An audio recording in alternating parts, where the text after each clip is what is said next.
o Alessandro, que fica uma temporada aqui no Brasil exatamente para tratar do agronegócio brasileiro. Você é o VP lá nos Estados Unidos que trata exatamente, que lida com o nosso negócio aqui no Brasil, né? Exatamente, Nelson. Boa tarde a todos. A Chatur Securities é um banco de investimento que existe desde 1994 nos Estados Unidos e a gente vem fazendo essa bridge, essa ponte entre Brasil e Estados Unidos. O que a gente faz? A gente promove o agronegócio brasileiro no mercado internacional, trazemos todos os fundos de investimento principais que querem alocar recursos, capitais aqui no mercado brasileiro, especialmente ou na área de equity, ou seja, na área de compra de fazenda, ou na área de financiamento. Vamos gerar financiamento especialmente para fazendeiro, para produtores rurais e para tudo que concerne a cadeia agrícola do agronegócio, ou seja, pode ser também produtor de proteína de soja agregada, pode ser trading agrícola, pode ser indústrias correlatas ao agronegócio. Pegamos toda essa cadeia, desde o produtor rural até o distribuidor do agronegócio. Bom, eu acabei de falar aqui que vem aumentando cada vez mais o seguro rural, né? Ou seja, o agricultor, o pecuarista não, mas o agricultor em si está buscando cada vez mais esse recurso até para se resguardar, né? Para se salvar das intempéries, né? Como é trabalhado isso? Como funciona o seguro rural? Então, o seguro rural, na realidade, dá uma proteção para o fazendeiro, né, para o produtor rural, segura um preço de safra. Sabemos que o agricultor nunca sabe quanto vai colher, né? Tem uma variabilidade dependendo do estado, dependendo do clima do ano, dependendo da safra, dependendo da qualidade do produto. Mais ou menos a gente faz um estimo na média dos últimos 5 anos dos produtores rurais para poder fazer um forecast, para poder fazer uma previsão dos próximos 3 anos. O seguro garante um preço, basicamente, de venda, que pode ser, por exemplo, por saca de soja para o produtor rural. Quando o produtor tem esse preço, por exemplo, de saca de soja garantido a um preço X, consegue o quê? Consegue arrematar financiamento, que pode ser, por exemplo, financiamento pelos insumos, pode ser financiamento pelo adubo, pode ser financiamento para a operação, para o CAPEX, para o Capital Expenditure da fazenda, da empresas, e diminui também o risco. Do outro lado também, os investidores, tendo um seguro correlato, linkado na produção da soja, por exemplo, ou do milho, se sentem mais seguros e conseguem ofertar vantagens melhores para o produtor rural. Perfeito, isso é importantíssimo. Agora, você falou, como você está lá fora, principalmente nos Estados Unidos, e agora há pouco tempo o governo Trump fez aquele comentário que, de certa forma, demonstrou um pouco de falta de conhecimento dele de como funciona o nosso dólar aqui, né? Ele disse que nós estávamos desvalorizando a nossa moeda e com isso seríamos taxados. Tudo bem que é no aço e no alumínio, não tem a ver com agronegócio. Mas como é encarado o nosso agronegócio lá nos Estados Unidos? Então, a variação cambial, né, dólar real, real dólar, o que seja, é o X da questão, né? Na real, depende da fator contingente, ou seja, da fatores externos, e da fator doméstico. O que depende da variação cambial? A variação cambial depende especialmente da fator socioeconômico, que acontece aqui dentro no Brasil, ou seja, a moeda de troca no mundo é o dólar. Quanto mais o mercado exterior, o mercado externo do Brasil vê arriscado, por exemplo, investir no Brasil, uma instabilidade, especialmente política, uma instabilidade socioeconômica, quanto mais o real tende a se desvalorizar no médio e longo prazo. Quanto mais o Brasil se recupera, tem um controle, por exemplo, da inflação, por exemplo, sabemos que o Brasil é um país exportador, então o ideal para o Brasil é manter $1 no câmbio entre 2 e 3 reais, porque sabemos que o Brasil, se tu analisa o balancete econômico do Brasil, é um país voltado para exportação em vez de importação. Se bem que tem um mercado doméstico muito importante, mas o Brasil exporta mais daquilo que importa. Então, todos esses fatores vão incidir no final do dia na variação cambial. Hoje o que está acontecendo? Hoje vamos ter um dólar muito forte rispetto ao real. Por quê? Porque o mercado exterior vê o Brasil um país de alto risco, vê um Brasil com uma instabilidade política e econômica. Perfeito. E com isso, mas de qualquer forma não levaria a esse comentário do presidente Donald Trump, né? Não há nenhuma ingerência aqui do Brasil sobre o dólar. Por que ele fez esse comentário? Então, Donald Trump, os comentários que ele faz é muito difícil, né? Porque Até mesmo os americanos, até mesmo os consultores dele, o advisor deles, não entendem às vezes o que ele quis dizer com esses comentários, né? Então é o seguinte, eu acho que na percepção do americano médio, eles veem o Brasil como um país, né, mais externo, o país europeu, mais externo, o país da NAFTA, e vê um Brasil como um país que é voltado na produção do agronegócio, nas commodities agrícolas, que qual é a tendência? A tendência, eles acham, de desvalorizar o real para poder aumentar as exportações. Por quê? Se você analisa, por exemplo, o Brasil é o primeiro, junto com os Estados Unidos, produtor de soja no mundo. O principal comprador de soja é o chinês. O chinês compra soja em dólar. Então, não é que o Brasil tenta de desvalorizar para vender mais soja. Por quê? Se uma pessoa conhece o agronegócio, sabe que é verdade que tu vende em dólar, mas todos os insumos, todos os produtos são indexados em dólar. Então, tu, na realidade, tem uma produção em dólar, não tem uma produção real e tem uma venda em dólar. Então, assim, não adianta você desvalorizar o real se quando tu compra os insumos são indexados em dólar. Então, falar em soja, né? A gente acabou de anunciar aqui a previsão da produção de soja na safra 2019-2020, que vai bater mais uma vez recorde, ou seja, o Brasil mais uma vez vai ter bastante soja para ofertar.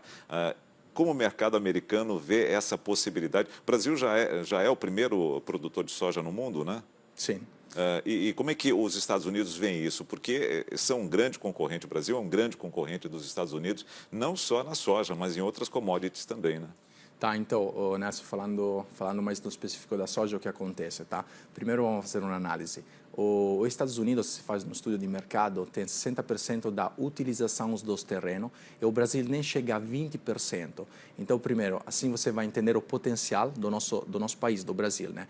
Ou seja, o Brasil está utilizando 20% da potencialidade do país e, junto com os Estados Unidos, é o primeiro produtor de soja no mundo. O que acontece? Na real, o Brasil está vivendo uma fase que, correlata à soja, está tendo vantagem competitiva. Por quê? Porque sabemos que o Trump, nos últimos 2 anos, começou uma guerra comercial contra a China. Basicamente, o que é essa guerra comercial? Tem muita produção americana dentro da China. O Trump é muito tem uma política muito protecionista. Então, o que ele quer? Ele quer que volta a produção industrial da China, tem uma tendência que volta nos Estados Unidos. O que ele fez? Beleza, vamos aumentar as importações, o imposto de importações da China para os Estados Unidos. Então, o Brasil tem só proveito, tá? Porque sabemos que a China é o principal comprador do mundo de soja, e nessa situação, nessa guerra comercial. Então, a expectativa para o produtor de soja é muito positiva. Por quê? Porque ele vai aproveitar, vai alavancar dessa guerra entre China e Estados Unidos. Quais são os outros produtos que o Brasil também é bastante forte nos Estados Unidos? Além, obviamente, a gente tem laranja, o café é um produto forte lá nos Estados Unidos? Sim, o café é mais um produto europeu. Se você quer analisar Brasil e Estados Unidos, tem tabaco e madeira. Ou seja, tabaco e madeira são 2 principais produtos que são exportados nos Estados Unidos. Se você analisa o agronegócio em geral, tem naturalmente produção de carne, tem a produção de algodão, tem a produção de laranja, o primeiro produtor no mundo, e assim indo. Produção de milho também, o Japão sabemos que é um dos principais compradores de milho para o Brasil, e naturalmente a soja, como acabamos de falar, que é o principal produto mais vendido no mundo brasileiro. Perfeito. Quer dizer, ou seja, o Brasil tem muitos produtos que ele consegue colocar no mercado americano e o governo Trump tenta barrar isso. Essa é a intenção dele, é criar uma proteção ao produtor americano. Olha, na real, os Estados Unidos não vê o Brasil como uma ameaça, né? Mas vê mais como um parceiro. Sabemos também que o Donald Trump, muitas vezes também em conferências internacionais, defendeu o Bolsonaro, defende o governo Bolsonaro. Muitas pessoas, inclusive, comparam o Donald Trump com o Bolsonaro, né? São 2 governos parecidos. E, na real, o Donald Trump, o que vê de ameaça? Não tem muitas empresas que tercializaram a produção americana dentro do Brasil. A ameaça principal dos Estados Unidos é a China. Então, todas essas manobras políticas de Donald Trump é contra a China. Ele, na real, vê mais que um país competitivo dos Estados Unidos, um país parceiro dos Estados Unidos. E isso é bom. Como é que se fala dessa amizade? Foi bom você tocar essa amizade Brasil e Estados Unidos, essa amizade Donald Trump e Jair Bolsonaro. Como é vista lá nos Estados Unidos essa amizade? Então, na real, os Estados Unidos, o americano, percebe o Brasil como um país produtor de commodity, né, é um país que gerencia com os problemas econômicos deles, com os problemas políticos, mas principalmente se vamos falar de investimento, o Brasil é visto só como um país de produção de commodities, só como um país de produção agrícola. Não é visto como um país de alto know-how agregado, não é visto como um país tecnológico, é visto como um país com problemas muito grandes políticos, sociais, problemas especialmente de infraestrutura, é um dos temas que mais pegou no Brasil, né? Comparando o Brasil e os Estados Unidos, o que acontece? Por exemplo, Donald Trump fez um dos planos de investimento em infraestrutura maiores da história dos Estados Unidos, tá? Então dizem que assim Bolsonaro algum ponto das manobras da política de Donald Trump ele pegou e trouxe para o Brasil, mas são dois países, vamos dizer, que têm uma simpatia entre eles. Bom, você falou, Alessandro, da questão dos investidores. Muitos investidores americanos querem realmente colocar o seu dinheiro no nosso agronegócio. É um mercado promissor a eles? Sim, sim. Especialmente porque se vamos, por exemplo, o que está acontecendo agora? Agora o nosso banco, a Chatro, está trazendo muitos investidores americanos investindo, por exemplo, em terrenos agrícolas no Brasil. Por quê? Porque tu imagina para um investidor, se tem alocado todo o capital nos Estados Unidos, se Donald Trump começa uma guerra comercial contra a China e o principal comprador do mundo de soja é a China. Então, para mitigar aquilo que se fala investimento, mitigar o risco, o que eles estão fazendo? Estão adquirindo terras no Brasil, através daquilo que a gente chama SPV, ou Sociedade de Veículo Brasileira, ou seja, o que acontece? A capitalização em si. O dinheiro em dólar é transferido em uma empresa brasileira, com CNPJ, nacionalizaram já a operação dentro do Brasil, e essa empresa brasileira, que é uma empresa target de capitais, adquire a fazenda, por exemplo, X. Então é o seguinte, eles o que estão fazendo? Estão trazendo capital aqui no agronegócio, estão mitigando o risco e vão usar ou as fazendas brasileiras ou as fazendas americanas para poder vender soja às trading agrícola ou aos chineses. Só a soja, não há um interesse em investir, por exemplo, em cana, visto que o governo Donald Trump, do governo Bolsonaro, vai ampliar as áreas que podem receber os canaviais. Não há uma intenção, principalmente na elaboração do etanol, por exemplo? Olha, assim, o mercado de cana aí pegou um ponto muito delicado, porque, por exemplo, vimos agora o caso da Dreyfus, da americana Dreyfus, né? Tiveram muitos investimentos em produção de etanol, né? Açúcar aqui, especialmente da investidores americanos. Um dos fundos maiores do mundo americano e um dos principais investidores mais ativos aqui no Brasil, mas o problema é na operação, no gerenciamento. Então, quando você vai pegar, por exemplo, o setor de cana, produção de etanol, hoje se está vendo uma migração no mercado de alocar capital, tá? Mas na produção de etanol de milho. Então, basicamente, você produz etanol partindo do milho, mas não partindo da cana. E o Brasil cada vez mais tem feito não plantação de milho, mas tem obtido mais milho. A gente tinha aqui a segunda safra, o milho safrinha, que agora virou a principal safra. O milho também pode ser um grande mote de investimento no nosso país? Sim, especialmente para a produção de milho de etanol. Tá? O que acontece? O milho é muito mais fácil de gerenciar, tem um custo muito menor, tá? E tem mais uma estabilidade na safra comparado à cana. Então, hoje estamos vendo, especialmente os investidores que estamos trazendo no Brasil, que estão querendo investir na produção de etanol e etanol de milho.